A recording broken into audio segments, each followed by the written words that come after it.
Bonjour à tout le monde. Aujourd'hui, c'est le 10 juin 2024. C'est une assez belle journée, bien qu'en réalité, il continue de pleuvoir. C'est un peu la douche écossaise, c'est-à-dire, il pleut, il arrête de pleuvoir, un peu de soleil, ensuite il pleut.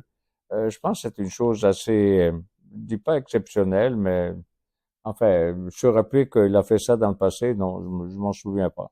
Mais quand même, tout ça pour vous dire que hier, on a eu le Grand Prix et je pense que moi, j'adore la Ferrari, mais ça va mal pour la Ferrari. Et puis, tant pis, voilà. Et puis, voilà. De quoi on va parler aujourd'hui? On va parler du concept de productivité. C'est un concept en économie, naturellement, et c'est-à-dire, regarder la définition de ça, c'est la productivité et le rapport entre la production, donc de biens et de services, il ne faut pas oublier les services aussi, et les ressources, travail et capital utilisés pour l'obtenir. Donc, c'est-à-dire, plus on est capable de faire, de produire, et puis plus on est productif. Finalement, au bout de la ligne, c'est ça que ça veut dire.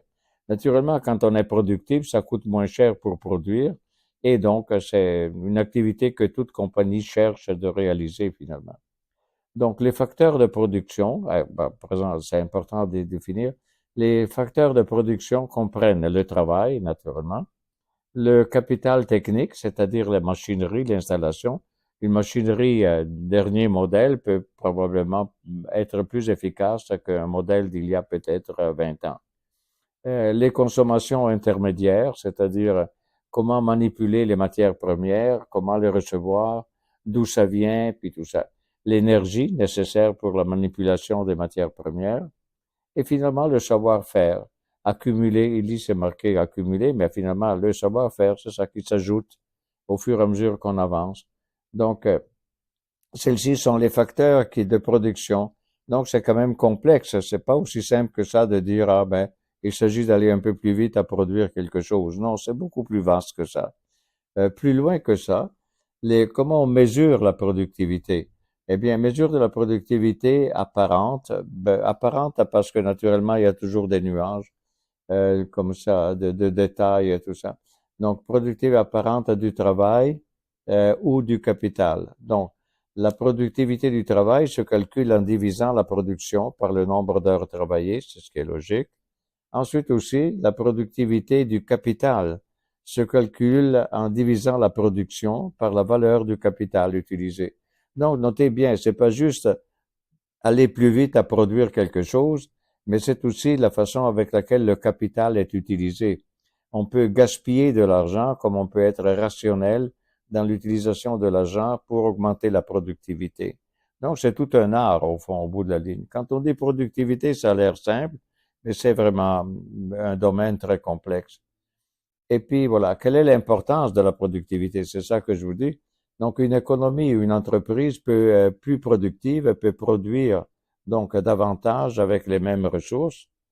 Et les gains de productivité contribuent à la croissance économique, bien sûr, et à l'amélioration du niveau de vie.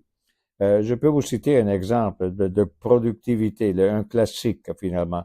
Quand M. Ford, Henry Ford, s'est mis à construire des voitures, je sais pas, c'était, je pense, vers la fin du 19e siècle, au début du 20e, mais finalement, au départ, les voitures qui étaient produites, il y avait peut-être 20 ouvriers autour d'une voiture, et puis chacun faisait quelque chose pour la voiture et produisait, c'est-à-dire la vingtaine d'employés, d'ouvriers, finalement produisaient une voiture en entier. Ça, c'était très lourd. Donc, à un certain moment, il y a M. Taylor, lequel a dit, non, non, non, c'est pas la bonne façon de faire. Vous devez diviser le travail à tel point que ça devient des unités de travail individuelles simples et que chacun fait. Et puis, donc, ça va beaucoup plus vite. Elles sont les chaînes de montage, celles que nous, on connaît aujourd'hui, que même qui sont robotisées, mais à l'époque, c'était les humains qui faisaient ça. Donc, finalement, un met le boulon de la roue, l'autre, il met, je ne sais pas, une autre affaire dans la voiture, l'autre, il met la porte, l'autre. Mais tout ça, au fur et à mesure que la voiture avance sur une chaîne, donc, de production, et puis finalement, les ouvriers, eux, ne se déplacent pas, ils sont toujours là, et puis chacun fait son travail spécifique pour lequel il est habilité finalement à faire ce travail. Et puis, il ne doit pas faire autre chose une certaine opération. Ça permet de la productivité augmenter énormément, à tel point que M. Ford avait augmenté les salaires des employés. Et puis, naturellement, ça produisait une voiture qui était appelée la Ford T et qui était noire. Toutes les voitures Ford étaient noires. Et il disait, vous avez la couleur que vous voulez pourvu que ce soit le noir, disait M. Ford.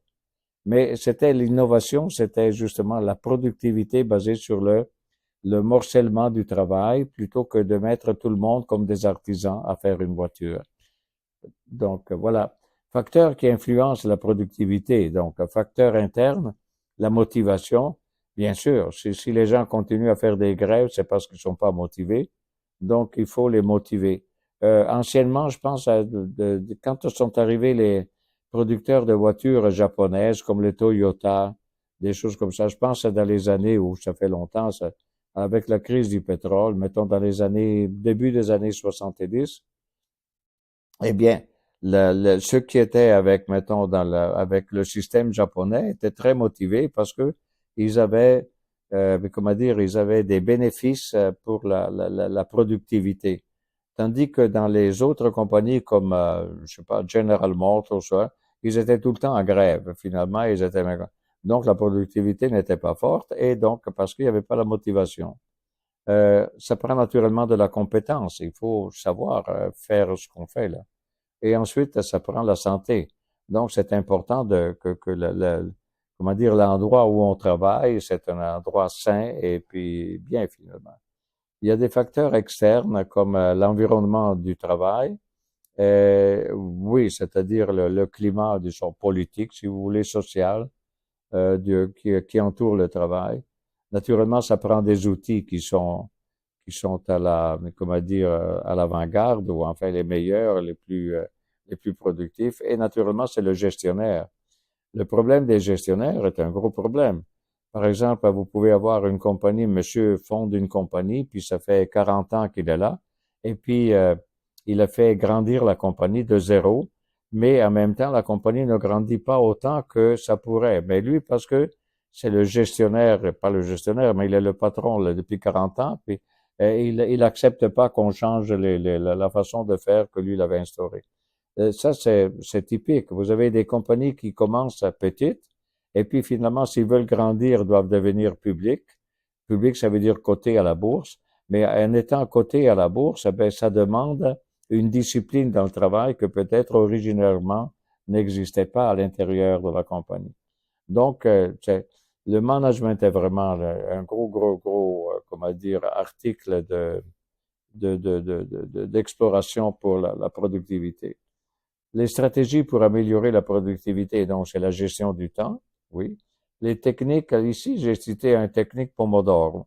Bon, la technique Pomodoro, c'est une technique, je vais vous dire le nom du monsieur qui a fait ça. Technique Pomodoro, attends, ok, le nom m'échappe, il est pas là. Ah oui, monsieur Francesco Cirillo. Ce monsieur Cirillo, dans les années 80, il a dit, il avait trouvé que finalement, pour être productif, il faut travailler 25 minutes, et puis sur une demi-heure, et puis les autres 5 minutes, ça doit être un repos. Et là, le repos de 5 minutes permet de récupérer les énergies et repartir pour les suivants 25 minutes. Euh, il avait aussi trouvé que il appelait ça Pomodoro simplement parce que folkloriquement, ce monsieur-là, quand il a découvert finalement cette histoire, finalement, il utilisait un timer qui avait la forme d'une tomate. Vous savez, Pomodoro en italien, c'est tomate. Et, et donc, ça s'appelle comme ça. C'est folklorique, mais quand même, apparemment, c'est bon. Ce monsieur Cirillo, il se trouve actuellement, je crois, au Dubaï, ou enfin par là. Et il fait son travail d'éducation, finalement, sur la rationalité de l'emploi du temps. Il disait, quand on fait 3-4 tomates, c'est-à-dire 3-4 fois 25 minutes, on a le droit à avoir peut-être un quart d'heure en plus supplémentaire de repos. Tout ça pour se ressourcer dans les énergies et recommencer à être fonctionnel à 100%. Naturellement, la planification est fondamentale. Donc, vous avez des services de planification. Ensuite, élimination des distractions. Oui, bien sûr. Euh, ça part de soi, c'est-à-dire on doit être concentré sur le travail et pas être distrait par quoi, je ne sais pas, mais être distrait par autre chose. Amélioration des compétences et de la formation, donc c'est fondamental la formation et le fait que les gens qui travaillent soient mieux formés.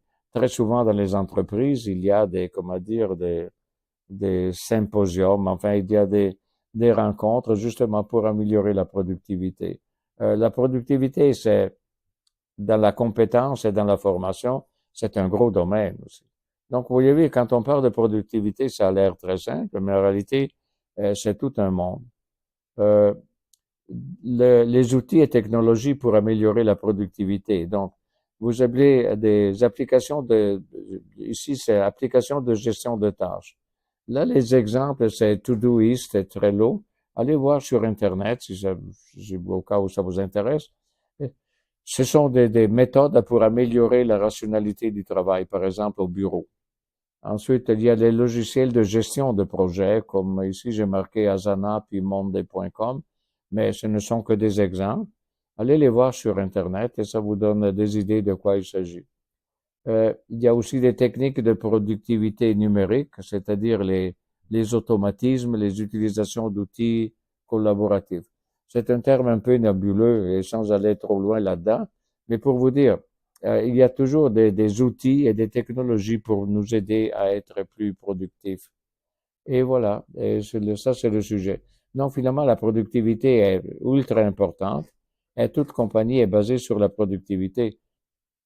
Plus ils sont productifs, plus ils peuvent battre la concurrence en quelque sorte.